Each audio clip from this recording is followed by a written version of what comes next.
امی عائشہ رضی اللہ تعالیٰ عنہ، میں نے آپ کو شاید ایک بار اور بتائی تھی، حدیث یاد آ گئی. حضور نے کہا عائشہ بتاؤ کیا مانگنا چاہتی ہو. حدیث بتا رہا ہوں. آج حدیثوں کا ہمیں حضرت پتہ کیا ہے، آج ہمارے اندر سے حدیثوں کا ادب نکل گیا. کیونکہ میں نے بہرحال آپ کو بتایا کہ اسلام پھیلانے کی خاطر اگر ہماری ابا نے کبھی قربانی دی ہوتی نا تو آج ہمیں اس کی قدر ہے. اگر ہمارے بچوں نے فاقہ کیا ہوتا تو آج ہمیں اس کی قدر ہے. ان لوگوں سے پوچھو کہ جن کے حضرت چچا بچے بھوکے رہتے تھے لیکن ایمان کی خاطر جنگیں لڑا کرتے تھے، جن کے بچوں نے فاقہ کیا لیکن ایمان کے ساتھ تلوار کو نہیں چھوڑا.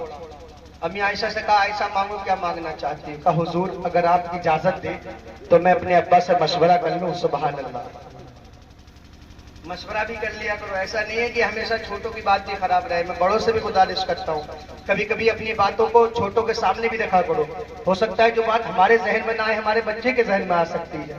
ہمارا بچہ کوئی اچھی بات کہہ سکتا ہے. مشورہ لیا کرو، بچوں سے بھی لیا کرو تاکہ بچے بھی دنیا کے اونٹ و نیچ کو سمجھے. کہا ٹھیک ہے عائشہ جاؤ.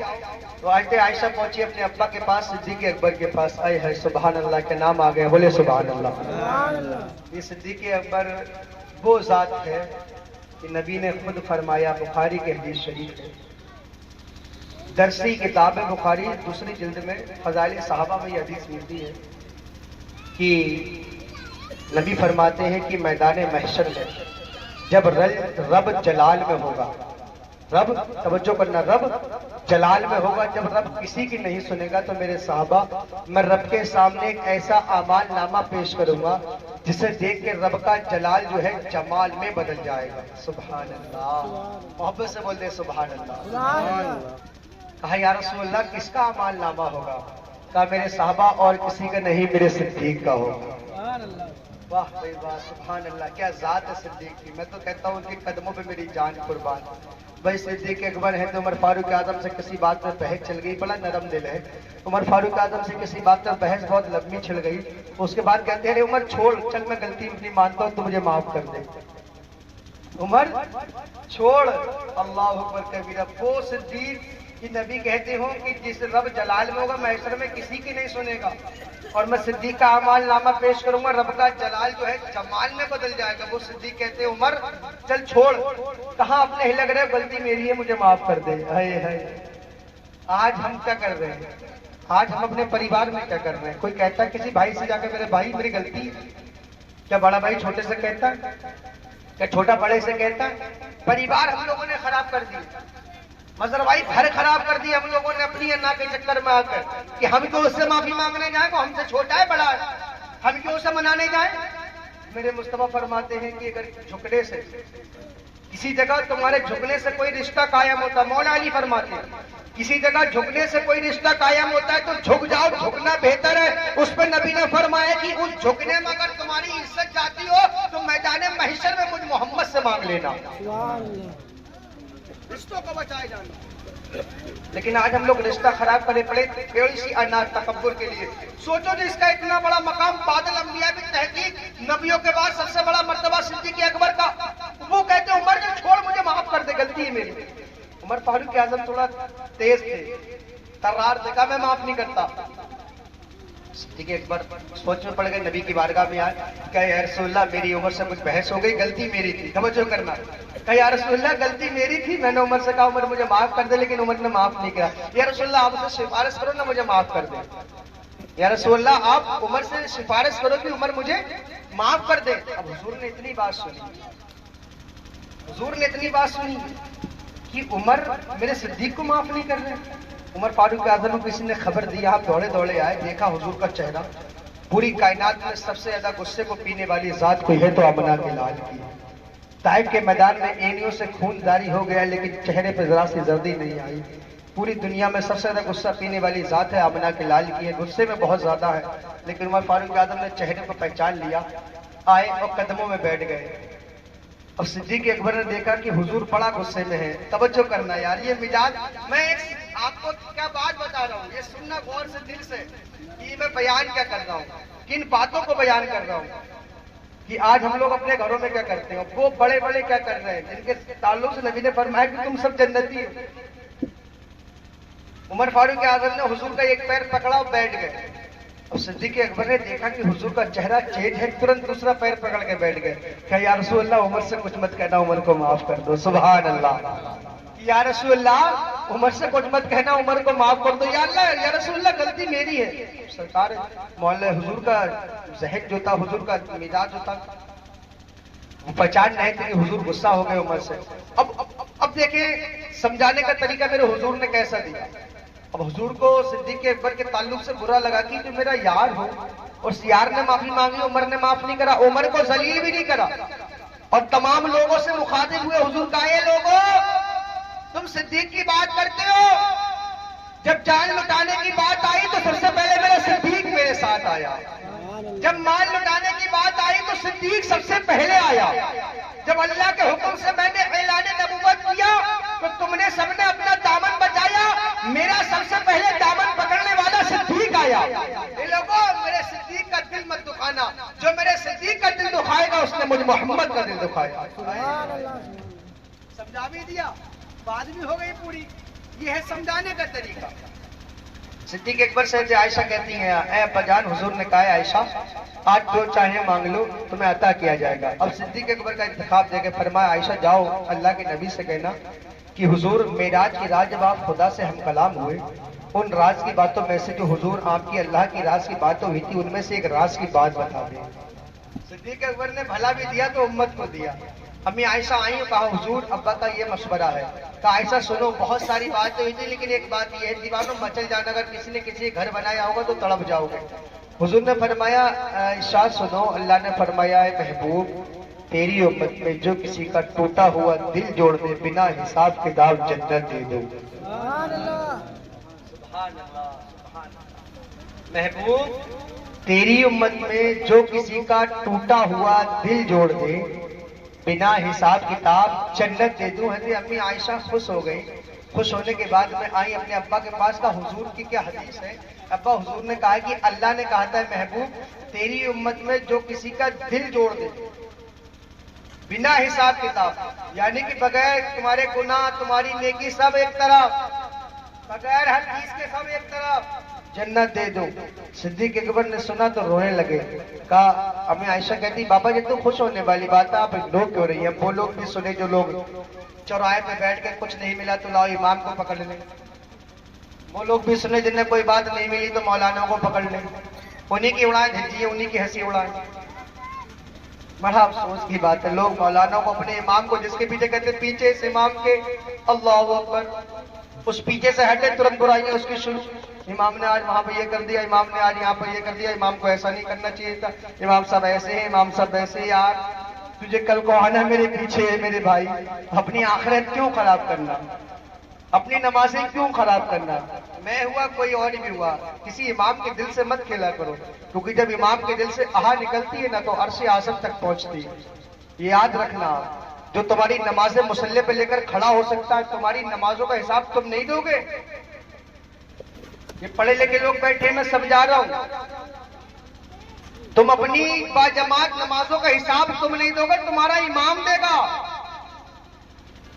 اچھا بیٹھے ہیں نہیں بھائی، پتہ کرو ان سے، تمہارا جواب تمہاری جماعت جو تم نے جماعت سے پڑھی ہوگی، حضرت بیٹھے ہیں، تم اس کا حساب نہیں دو گے. تم تو کہہ چکے پیچھے اس امام کے، تمہارے گناہ لے کر یار وہ مصلی پہ کھڑا ہے اور تم اس کی دھجیاں اڑانے پہ تلے ہو.